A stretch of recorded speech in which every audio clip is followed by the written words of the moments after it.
Now, with last week's elections out of the way, the next big date in the political diary is, of course, the 23rd of June and the referendum on the UK's membership of the EU. For decades, this has been a huge debate inside the Conservative Party, and David Cameron said he hoped it would be conducted in a reasonable, civilised way. The Justice Secretary and leading campaigner on the Leave side, Michael Gove, is with me. Good morning to you, Mr Gove. Good morning, Andrew. I guess that for an awful lot of people who still haven't made up their minds, there are two huge issues they're worried about. One is economic security. Will they be better or worse off, depending on what happens? And the other is security. And I'd like to deal with both of those, as it were, today. I understand. Can I start off with economics? Now, virtually every single international body, IMF, OECD, World Bank, you name it, says that this country would be worse off if we left the EU. Why are they all wrong and you are right? Well, many of these organisations were wrong in the past about the single currency. They were cheerleaders for our entry into the euro, and we were told at the time that if we stayed outside the single currency, that the City of London would be devastated and our economy would go backwards. Actually, the opposite was the case.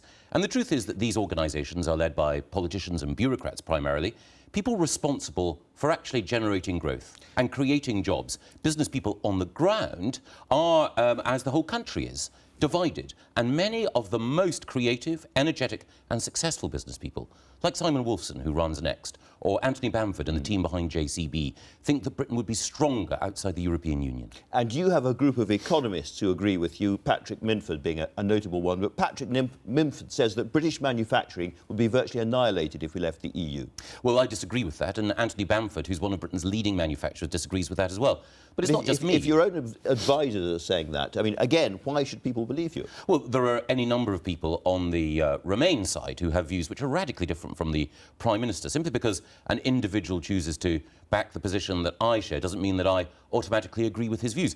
You know, Ken Livingstone and Gerry Adams back the Remain argument. That doesn't mean that the Prime Minister agrees with them. These are broad coalitions, and the striking thing is that if you look at some of our most successful economics ministers, Nigel Lawson, you know, a giant as a chancellor, he thinks that we'd be better off outside. And as I say, there are hundreds of business people, many of them directly involved in manufacturing, who say that we would be better off out, not least because the European Union imposes costs on our business. And Open Europe, an independent think tank, which has no dog in this fight, says that we actually face costs of £30 billion in additional regulation every year as a result of our membership of the EU. But just because the IMF and the OECD were wrong about the euro doesn't mean they're wrong about this necessarily, and they're crammed with economists, and they're all completely convinced that we'd be worse off. They don't have a dog in this fight. They're not anti-British, they're not anti-EU, they are neutral, and they are all saying the same thing. I come back to that. There's an awful lot of very serious, very intelligent and experienced people who are telling us to stay in. But as you yourself acknowledge, these are organisations that have made wrong calls in the past. And the IMF has made wrong calls about growth in this economy. It is ultimately... We've all made wrong calls in the past. It doesn't mean that everything we say should then be disregarded now. No, but it does mean that we should look at the record of these people making these predictions, and we should contrast them with the views of people who actually generate jobs and create growth. It's also the case that if we look at the arguments that are made now about how Britain might suffer outside the European Union economically, they are all arguments which are a reprise, a rerun of the original case that was made against staying outside the single currency. But more than that, you can see how countries which are outside the European Union are able to forge trade deals and to grow faster than the countries of the Eurozone. One of the striking things about the EU is that it's brought economic insecurity and massive youth unemployment to countries like Greece, Spain and Portugal. There is, if I may say, a fundamental difference between the Eurozone, which presupposes you can have a currency union without a political union, which is therefore falling apart, a ridiculous assumption in the first place, some might say, and the single market, which is a very, very different kind entirely. No, it's not a different thing entirely. Actually, the European Commission defines full membership of the single market as membership of Schengen and membership of the single currency. So the body that sets policy in Europe says that full membership of the single market requires you to be in the single currency. More than that, the European Commission and its other leaders in Europe have established a report, the Five Presidents' report. Anyone can read it, anyone can Google it. It is clear that the European Union, once this referendum is out of the way, if Britain votes to remain, wants to press ahead, not just with more countries entering the euro, but with a banking union and a fiscal union, and it wants to exercise more control over banking regulation and taxes across Europe. Are you saying that if we vote to stay in the EU, then the EU will grab control of our tax system? I think there is a real danger that if we vote to remain, that the five presidents' report and the fact that the countries which are in the Eurozone have a majority within the EU mean that we could lose autonomy economically. One of the terrible things about the dynamic within the EU is that those countries which have suffered most as a result of the euro haven't learnt any lessons, haven't said that they want to change, they want to deepen integration, and they have a majority within the EU, which means that they can impose policies on us. So you think that the deal negotiated by the Prime Minister, which appears to give us special opt-outs and special protections, actually the reverse will happen. We will be drawn in by a ratchet, and that he's completely wrong about that? Well, there are many things that the Prime Minister's done in our relationship with Europe which are good, but one of the problems with the deal is that we actually give up the right to veto other countries progressing towards greater integration. And I think that's one of the reasons why it is safer for us to vote leave. Because if we vote leave, then we're in a position to dictate the terms in Britain's economic interests. Before we leave the economics, the Chancellor of the Exchequer, George Osborne, you mentioned the previous Chancellor, the current Chancellor says that every family in this country will be £4,200 worse off if we vote to leave. And he says that is a fact. Well, this is one area where I disagree with George. I think he's an outstanding Chancellor. I think he's a brilliant politician. But this is the one area where we do disagree. It's not just about disagreeing, though, is it? It's whether it's true or not. I mean, people are casting around for some desperate handhold of fact. Well, and he says, here is a handhold, it's a fact. It's a projection.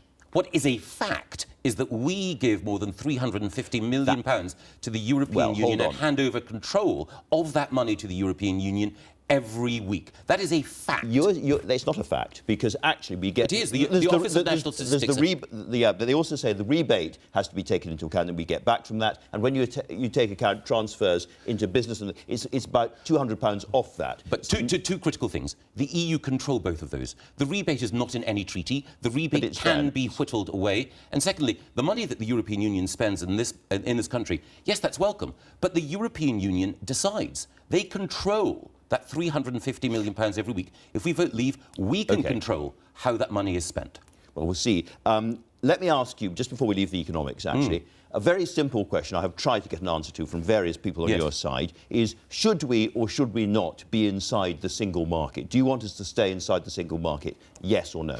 No, we should be outside the single market. We should have access to the single market, but we should not be governed by the rules that the European Court of Justice imposes on us, which cost business and restrict freedom. So the European Court of Justice is something that you've been focusing on again today when it comes to the other security matter. Now, your proposal is that before we actually formally leave the EU, post-referendum, we should have emergency legislation to get us out from under the ECJ, correct? Absolutely right. Now, is that not breaking our international treaty obligations? In other words, we're still inside the EU and we are unilaterally removing ourselves from the ECJ. And will that not cause a great deal of anger and irritation just at the time we're trying to have a helpful, friendly, considerate negotiation? Absolutely not. When we vote leave, that is a clear mandate, a democratic decision that the European Union will, I'm sure, respect. And of course, there are all sorts of things that we will negotiate with our European partners in our interests and in theirs. But we can take immediate steps in order to make this country safer. At the moment, the European Court of Justice has interfered in our capacity to share data and intelligence with our American allies. The European Court of Justice has interfered to prevent us deporting people whose presence here is not conducive to the public good. So John Sawers says this is absolutely untrue. You heard him earlier on in the programme. Well, I have enormous respect for Sir John and his traditional public service, but he's flat wrong. The ECJ, a court, has intervened specifically to say that data sharing arrangements that we had passed in Parliament were wrong. And therefore, we have to wait for the judgment of the European Court of Justice to decide how our data and our information and our intelligence can be shared with our American allies. I think that is wrong. And it is clear that intelligence experts from Richard Dearlove the head to of Richard MI6 Walton is nothing if not an intelligence expert. Intelligence and experts. He disagrees with you on this. He does, but there are other people who disagree with John. So Ron Noble, who's the head of Interpol, says that the European Union's open borders policy is like hanging out a welcome sign for terrorists. Richard Dearlove, the former head of MI6, says that open borders policy and also the way in which European courts operate is against our interests. Richard Walton, the most recent head of anti-terrorism at the Met, says that we would suffer not one whit by being outside the EU. What about Sir John's point that we only know which bad guys are coming in because we are sharing intelligence across the EU, and that Brussels has been incredibly helpful in this? Well, actually... I mean, he's been there. He must... I'm there. I'm the Justice Secretary. I know that the European Criminal Records Information System, ECRIS, doesn't allow us to know whether or not criminals come into this country. We only find out whether or not people have criminal records after they've already committed an offence in this country. It's a gossamer-thin protection. And we do also know that the most valuable intelligence sharing that we have is with the other countries of the Five Eyes, the Anglosphere, America, Australia, New Zealand and Canada. The truth is that within the European Union, intelligence sharing doesn't work effectively.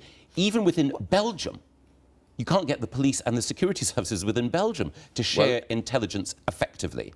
So we would be safer if we were outside the European Union, had control of our borders, and we did not have European judges telling us who we can and cannot deport. I'm not going to follow you down the slippery road of what's going on or not going on inside the Belgian security services. Of course. But I do want to come back, if you don't mind me dotting around a bit, to what you said earlier on about the single market. Because you said we should not be in the single market. Yes. We're very clear about that, but we should have access to it. So your idea is that we would negotiate a new deal to be inside the single market. Do you accept that that will come with a price?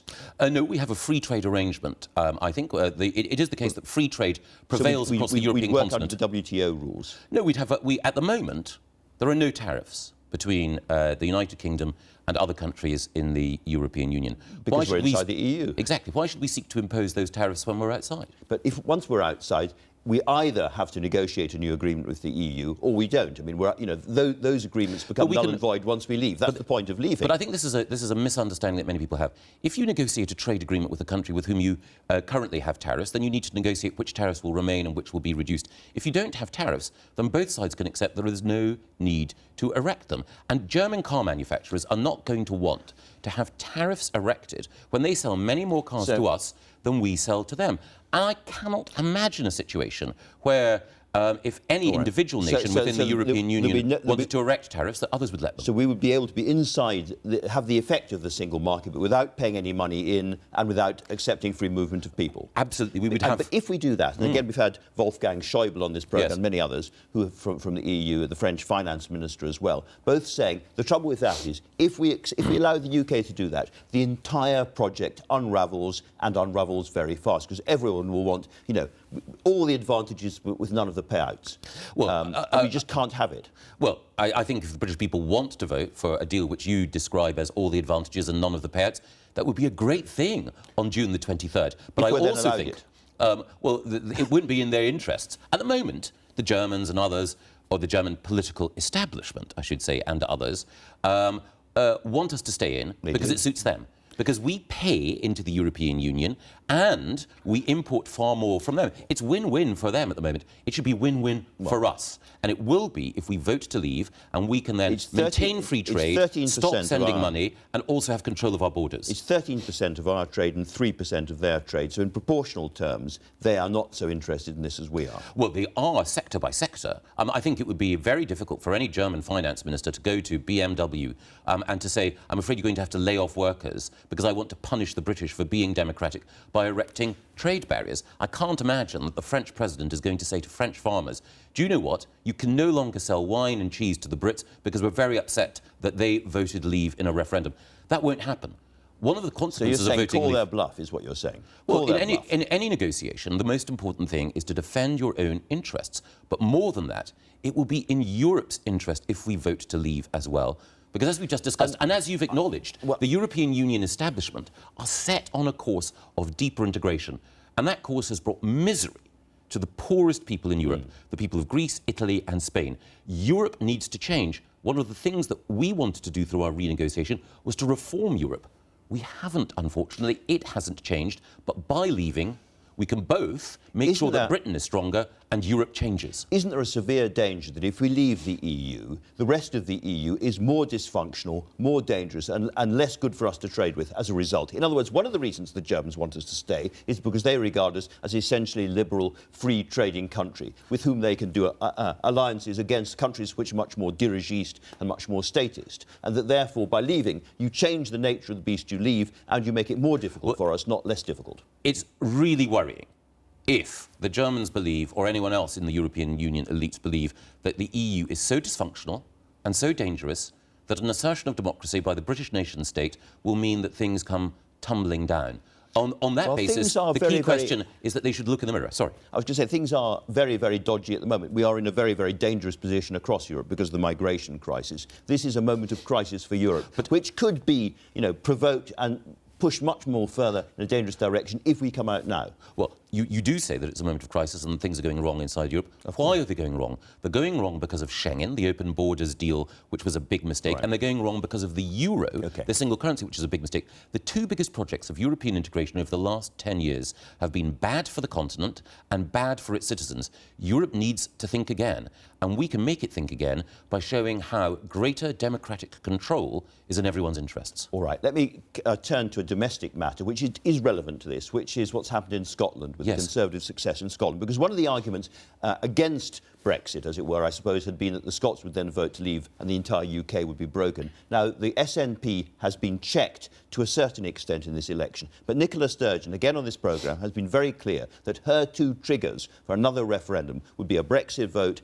and a majority in Scotland saying in opinion polls they wanted independence. Now, so it's not to do with this election. No, so my question is this. If we vote to leave the EU, and if Scotland then wants a second referendum to vote to leave the UK, what should the British government do? At that point, should you say no? If we vote to leave, then I think that the Union will be stronger. Scottish nationalism has grown since we entered the European Union. There wasn't a Scottish nationalist MP elected at any general election when we were outside the EU. Secondly, as you say, the SNP has been checked. Nicola Sturgeon is not mistress in her own house anymore. She does not have a majority. Ruth Davidson led the Scottish Conservatives to a storming result on the basis that there should not be a second referendum. And the third thing that I'd say... Sorry. I'm sorry, just to jump in. No. But, in the end, Nicola Sturgeon won that election, nevertheless. She's been checked. She is the winner of the election, and she won it having said that if we vote to leave the EU and/or more than half Scottish people vote in opinion polls that they want to leave the UK, there will be a second referendum.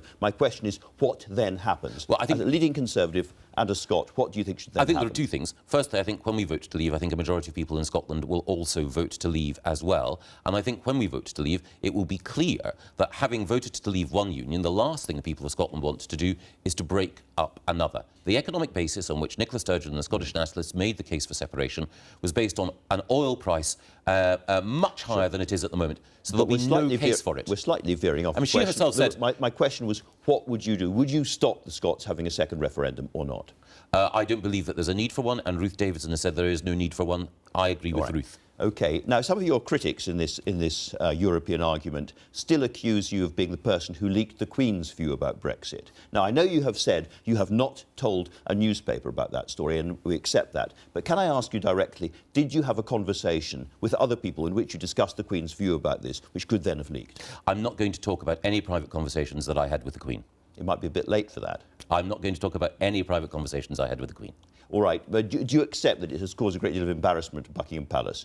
I'm asking you a very direct question, and the fact that you won't talk about it suggests that you did have these conversations. I'm not going to go there, Andrew. I think it's very important, and we've just heard from Prince Harry, that we respect the role that the Queen has, so I'm not going to speculate about conversations that she's had on any subject with anyone.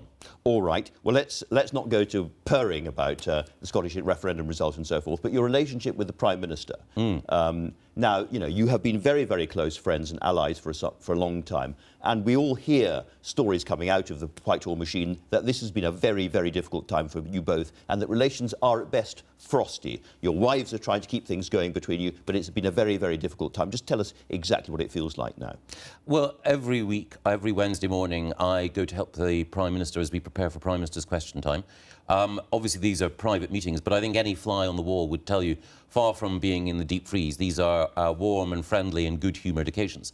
The great thing about the Prime Minister is that he has tremendous generosity of spirit and a great sense of humour. He's made it clear that he would rather that I'd supported his deal. Of course. And I've also explained that I would rather he'd taken a different position. But the great thing about the Prime Minister is that he was generous enough to allow colleagues to differ. He's been generous enough to accept the nature of that debate. We're lucky to have him as Prime Minister. Long may he remain so.